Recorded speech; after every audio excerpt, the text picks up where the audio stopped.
Yo, what's going on guys, it's Cynnnical, and today for you guys I'm going to be doing a commentary to kind of spice things up and to throw a few herbs into the mix. So a couple of days ago, I was just lying around and I was super bored. I honestly just didn't know what to do with myself. You know, when you come across those moments and you just kind of sit there and you're like, what does my life even mean, dude? Like, what the hell am I doing? I need something to occupy me. Well, I was kind of like having one of those moments. I was just so utterly bored out of my mind. Now, there were three things that came to my head that I was thinking about doing. The first thing was pogo stick. I know that's really random, but I didn't end up doing the whole pogo stick thing. The first reason being is, well, I'm not fucking 8 anymore, and to the point I haven't been on a pogo stick in a very long time. So I would be potentially risking breaking my back, and at this age, honestly, I don't want to do that. In fact, it doesn't really matter what age you are, breaking your back, you don't want to do that shit. The second thing was bake a cake, but let's be real, I can't cook for shit. And the third thing was to find an anime. Now, it's been a very long time since I've last found an anime to actually sit down to,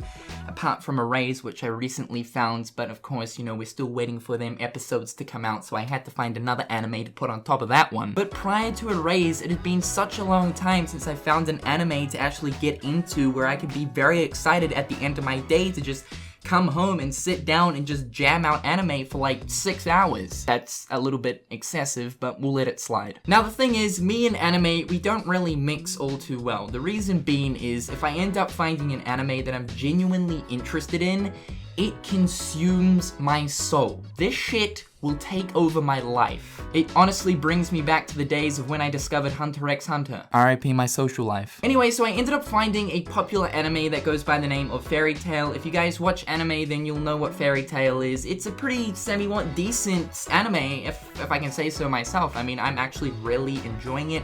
There's a lot of cool themes going on in there, lots of action.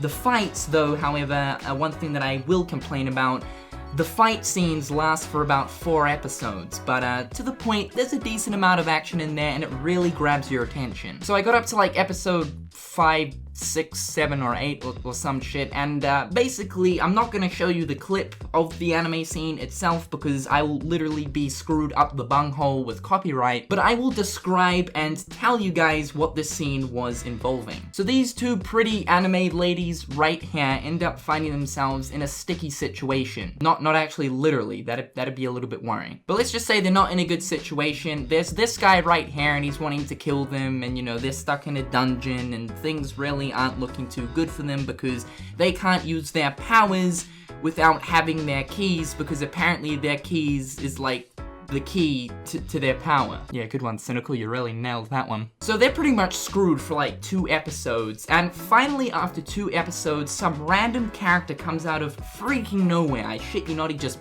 busts out of a fucking wall, and he comes out of nowhere and gives these 2 pretty anime ladies their keys so that they can use their powers, so that they can engage in combat and be somewhat useful. Now this is great, things are looking absolutely fantastic. I'm genuinely really like intrigued with this fight scene. It's piqued my interest. I'm like, shit is gonna go down. Someone's actually gonna get fucked up. Let me see the potential of these women. I am so ready. But one thing caught me so off guard, dude. The random guy that literally comes out of fucking nowhere just caught me so off guard. Look at this man. Please, just for 3, maybe 4, 5, or 38 seconds, look at this man. Is that Sora, dude? Honestly, this guy literally looks like a 30-year-old Sora, almost identical, just with kind of, you know, cute, kawaii cat ears and glasses. But to be fair, the cat ears kind of like blend in with his hair because like they're the same color and they're not really kind of sticking out all too much, but holy shit, nipples on toast. Yeah, I was literally laughing my ass off because I just couldn't take this character seriously. He goes by the name of Loki, but he honestly looks exactly like Sora. And the funny thing about this character is he is constantly flirting with this anime babe right here, which is known as Lucy. I mean, you know, she's pretty good. And the whole time I was just picturing this character being an older Sora after he had finished his adventures with Xehanort and all the Disney worlds and Donald and Goofy and Mickey and all that.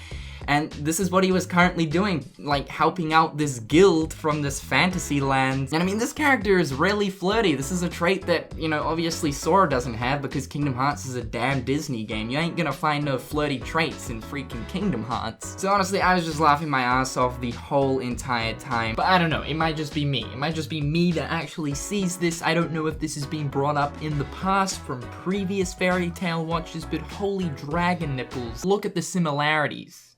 I mean, it's mainly to do with the hair, but to the point. Get a point? Point, cause Sora's got a lot of... Okay, I'm gonna stop. Now, veering away from the whole anime thing, there's actually something else that when I watch this quote-unquote something else, I actually cannot get Sora's face out of the picture. Now, you guys should probably all know Haley Joel Osment. He is the voice actor for Sora, and he does a pretty damn good job with it. However, there is a problem. Now, Haley Joel Osment's normal speaking voice, you know, the voice that he was born with, the voice that he uses every single day, the voice he uses to go to Starbucks to order a triple mochaccino chocolate swirl, yeah, that voice is actually very close to that of Sora's. Now, of course, this is obvious because Haley Joel Osment is the voice actor for Sora, but the thing is with voice actors, they usually alter their voice a lot, steering away from their normal regular voice to capture the actual tone and voice of that character that they're recording for. Not Haley Joel Osment though, his normal voice is actually very similar to that of Sora's.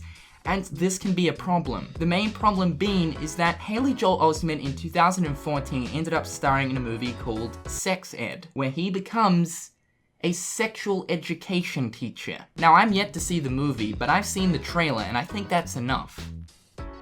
Like, it's time to stop. Now, during the trailer, there's just a lot of funny shit that Haley Joel Osment says, mainly towards picking up girls, and at one point he even says, you know, he's not a virgin. But it is just so accurately with Sora's voice that it's just so freaking weird. Let me show you these brief scenes, and I'll put Sora's face over Haley. That way, you know, you'll get the full effect. Whoa, who said I was a virgin? I don't need a rain dance. Your blouse is really nice. It's like a good color. Black.